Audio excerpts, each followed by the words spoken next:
नमस्कार, एक खबर खास नजर की हमारी इस विशेष प्रस्तुति में आपका स्वागत है। मैं हूं कवलजीत और आज हम बात करेंगे गुलाम वंश के शासक इल्तुतमिश की बेटी रजिया सुल्तान और उसको दफनाए जाने के स्थान से जुड़े विवाद की।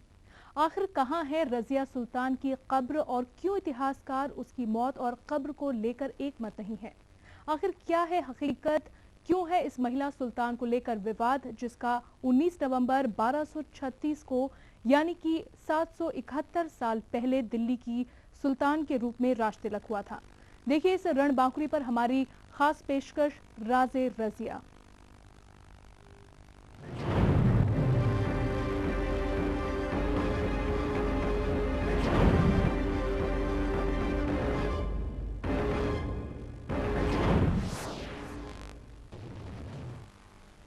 करीब 771 साल पहले जब औरतें सिर्फ पर्दा नशी और हरम की शोभा हुआ करती थीं, ऐसे दौर में हिंदुस्तान की धरती पर दिल्ली की सुल्तान रजिया का सत्ता नशी होना कुदरत का एक करिश्मा ही कहा जा सकता है। 19 नवंबर 1236 को रजिया ने अपने भाई रकनुद्दीन से सत्ता हथियाकर अपने पिता इल्तुतमिश की ख्वाहिश को पूरा किया था। और हैरानी की बात तो ये है कि रजिया के बाद दिल्ली की गद्दी पर कोई दूसरी महिला काबिज नहीं हो सकी। आइए आपको दिखाते हैं कैसे रजिया बनी दिल्ली की सुल्तान। वंश की नूर सुल्तान हिंद रजिया सुल्तान का जन्म 1205 में अल्तमश के घर उस समय हुआ था जब कुतुबुद्दीन ऐबक हिंदुस्तान में गुलाम वंश की नींव रख रहा था। ऐबक के बाद उसका विश्वस्त गुलाम अल्तमश 1210 ईस्वी में दिल्ली का सुल्तान बना। उसके 26 साल के राज में दिल्ली की बादशाहत बंगाल से लेकर मुल्तान तक फैल गई। इस दौर में अल्तमश की सबसे विश्वस्त सहयोगी थी उसकी बेटी रजिया। बचपन से ही युद्ध कला में निपुण और बुद्धिमान रजिया अल्तमश की उत्तराधिकारी उसके जीवन काल में ही बन गई थी। अल्तमश की मौत के बाद रजिया जब दिल्ली के खिलाफ विद्रोह को दबाने के लिए जूझ रही थी, तब उसके सौतेले भाइयों ने षड्यंत्र कर रुकनुद्दीन को सुल्तान बना दिया। लेकिन फौलादी इरादों की रजिया ने लड़कर अपना हक हासिल कर लिया। 1236 से 1240 तक करीब 3.5 साल के शासनकाल में रजिया का ज्यादातर समय लड़ते हुए ही बीता। अल्तमश के खास इथोपियाई गुलाम याकूत से उसकी नजदीकी तुर्क अमीरों को पसंद नहीं थी, जिसकी वजह से वे लगातार एक के बाद एक विद्रोह करते रहे। सबसे पहले सुल्तान के एक अमीर कबीर से उसने अपनी बहादुरी का लोहा मनवाया। उसके कुछ समय बाद याकूत से चिढ़कर भटिंडा के अमीर मलिक अल्तुनिया ने विद्रोह कर दिया, लेकिन अल्तुनिया ने धोखे से रजिया को बंदी बना लिया। इस दौरान रजिया के सौतेले भाई बहराम शाह ने दिल्ली पर कब्जा कर लिया।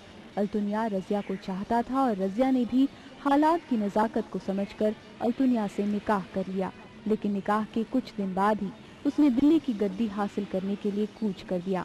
हरियाणा में कैथल के पास बहराम शाह की फौज से उनका भीषण मुकाबला हुआ।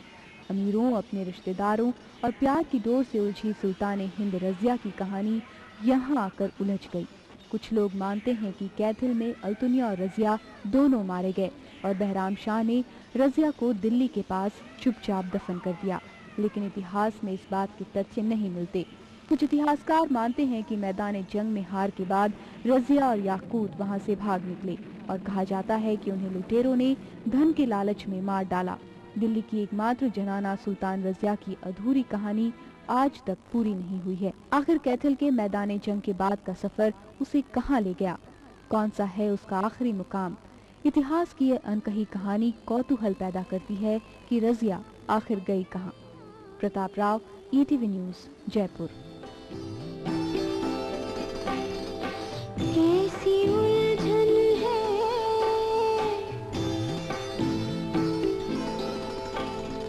क्यों ये उलझन है।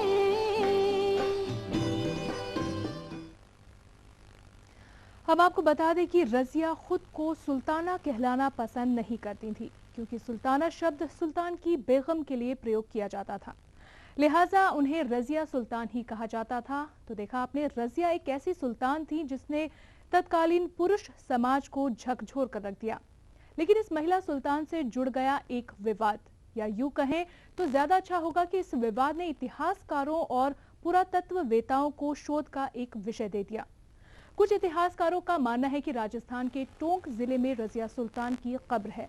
आपको दिखाते हैं कि आखिर इतिहासकार क्यों मानते हैं कि टोंक के गंजे शहीदा में रजिया की कब्र है। पुराने टोंक इलाके में दरिया शाह की बावड़ी के पीछे सैकड़ों मीटर तक के इलाके में फैली ये कब्रें करीब 700-800 साल पुरानी बताई जाती हैं। लेकिन यहाँ मौजूद 2 जुड़वा कब्रें हमेशा से ही यहाँ आने वालों का ध्यान आकर्षित करती रही हैं। यहाँ आसपास के लोग इन दोनों कब्रों को रजिया सुल्तान और याकूत की कब्रें बताते हैं।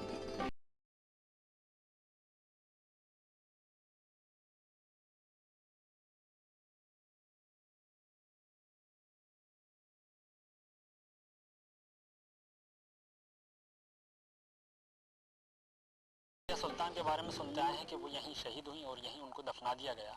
लेकिन अफसोस इस बात का है कि जब इतनी अजीम शख्सियत यहाँ दफन है और उसके बावजूद आज तक मुझे हैरत है कि पुरातत्व विभाग ने इस तरफ कोई ध्यान नहीं दिया और आज ये बिल्कुल मिटने के कगार पर है।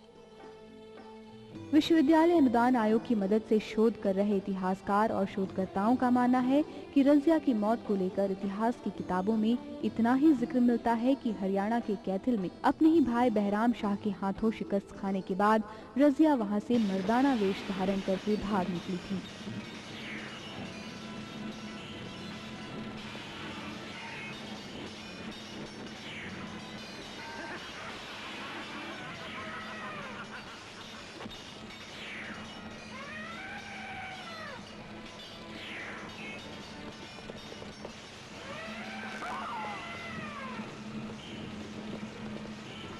और उसके बाद रजिया को किसी ने गहनों के लालच में उस समय मार डाला था जब वह गहरी नींद में सोई हुई थी। साथ ही ये भी जिक्र मिलता है कि उसको यही खेत के पास दफना दिया गया था। इस कथानक के आधार पर टोंक में मौजूद ये कब्रें उन ऐतिहासिक तथ्यों पर पूरी तरह से खरी उतरती।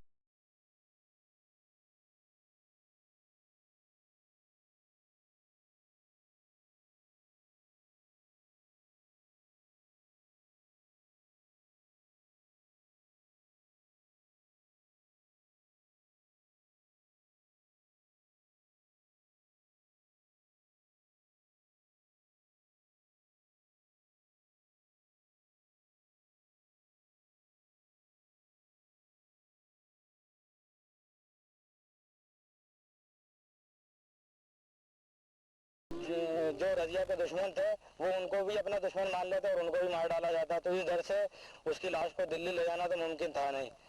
तो जहाँ उसको मारा गया या उसके आसपास जो भी सहूलत की जगह मिली उसको वहीं दफनाया गया होगा। और इब्ने बतूता जो उस दौर के बाद के रजिया के कुछ दिन बाद के इतिहासकार हैं वो साफ कहते हैं कि रजिया को जो है खेत के अंदर दफन कर दिया गया था और जेवरात की लालच में डाकुओं ने उसको मारा था।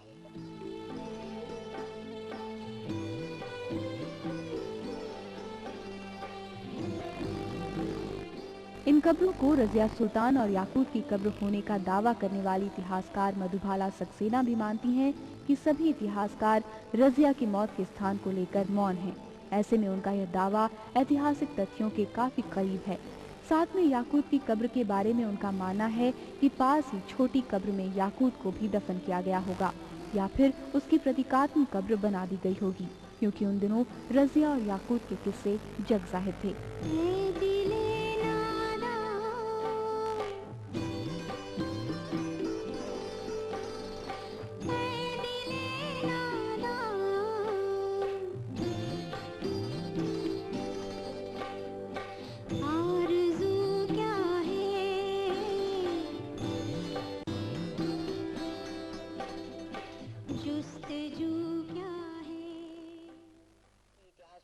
और सभी लोगों को जानकारी भी है इसके बारे में, इस प्रसंग के बारे में कि रजिया सुल्तान के याकूत के साथ में स्नेहपूर्ण कोई संबंध थे।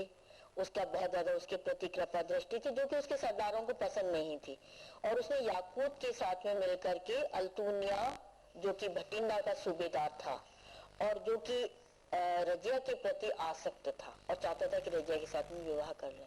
तो रजिया सुल्तान ने याकूत के साथ में मिलकर के और भटिंडा पर आक्रमण किया, लेकिन वो आक्रमण भी उनका सफल नहीं हुआ। फिलहाल अंधेरे में खोई रजिया सुल्तान की मौत और गुमनामी झेल रही इन कब्रों के बीच किसी भी तरह की पुष्टि प्रामाणिक जांच के बाद ही की जा सकती है। ऐसे में इन शोधकर्ताओं का मानना है कि यदि पुरातत्वविद इस कार्य में रुचि लें तो यह शोध भारत के इतिहास में मील का पत्थर साबित हो सकता है। मनोज तिवारी, ETV।